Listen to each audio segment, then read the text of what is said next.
Hi friends, welcome. ഇന്ന് നമ്മൾ നല്ല ടേസ്റ്റി ആയിട്ടുള്ളൊരു മീൻ കറിയാണ് തയ്യാറാക്കുന്നത്. അപ്പോൾ നമ്മൾ സാധാരണയായിട്ട് ഉണ്ടാക്കുന്നതിനേക്കാൾ കുറച്ച് ഡിഫറെൻ്റ് ആയിട്ടാണ് നമ്മൾ ഈ ഒരു കറി ഉണ്ടാക്കുന്നത്. അപ്പോൾ ആദ്യം നമുക്ക് അരപ്പൊന്ന് തയ്യാറാക്കിയെടുക്കാം. അതിന് വേണ്ടിയിട്ട് നമുക്ക് ഒരു മിക്സിഡ് ജാറിലേക്ക് 2 ടേബിൾ സ്പൂൺ കുരുമുളക് എടുക്കണം.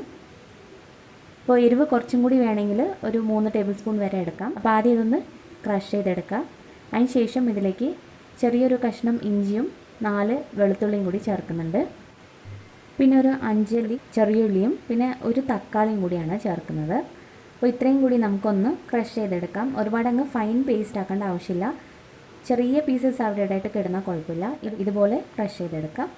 ഇനി നമുക്ക് കറി ഉണ്ടാക്കിയെടുക്കാനായിട്ട് ഒരു മൺചട്ടിയിലേക്ക് ഏകദേശം 1 ടേബിൾ സ്പൂൺ വെളിച്ചെണ്ണ ഒഴിച്ച് കൊടുക്കാം.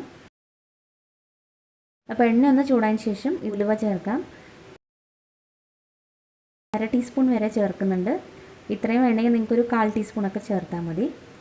ഇനി ഇതിലോട്ട് 10 ചെറിയ ഉള്ളി നീളത്തിലരിഞ്ഞതും പിന്നെ 3 പച്ചമുളകും ഒരു കഷ്ണം ഇഞ്ചിയും 6 വെളുത്തുള്ളിയും കൂടി ചതച്ചതാണ്.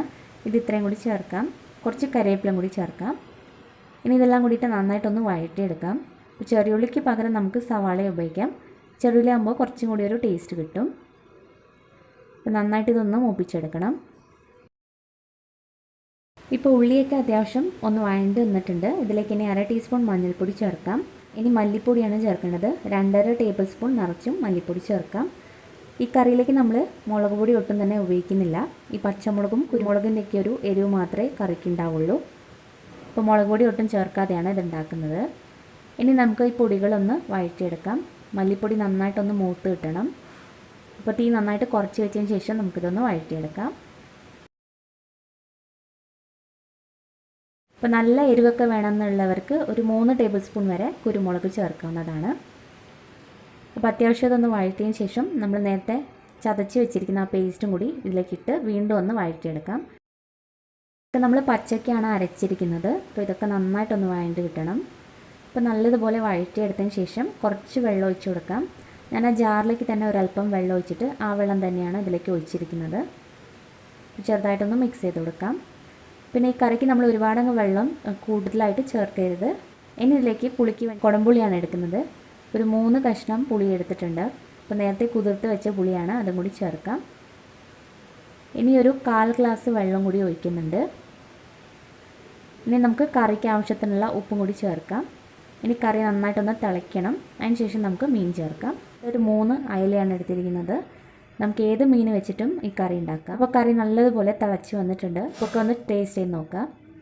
ഇനി നമുക്ക് മീനും കൂടി ചേർക്കാം. നമുക്ക് തീ കുറച്ച് വെച്ചിട്ട് വേവിച്ചെടുക്കാം.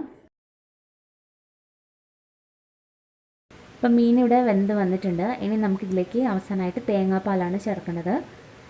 അപ്പോൾ അരമുറി തേങ്ങയുടെ പാല്, കട്ടി തേങ്ങാപ്പാലാണ് ചേർത്തിരിക്കുന്നത്. നല്ല കട്ടിയുള്ള തേങ്ങാപ്പാൽ വേണം ചേർക്കാനായിട്ട്.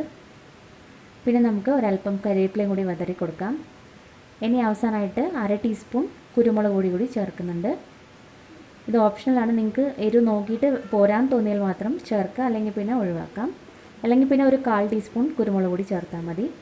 ഇനി ചട്ടി ഒന്ന് ചുറ്റിച്ചതിന് ശേഷം ഒരു 2 മിനിറ്റും കൂടി ഇതൊന്ന് തിളച്ചാൽ നമ്മുടെ കറി റെഡിയാണ്. അവസാനം നമുക്ക് കുറച്ചും കൂടി കറിവേപ്പില വിതറി കൊടുക്കാം. അതിന് ശേഷം നമുക്കിത് അടച്ച് വയ്ക്കാം. ഒരു 1/2 മണിക്കൂറിന് ശേഷം ഉപയോഗിക്കുന്നതായിരിക്കും നല്ലത്.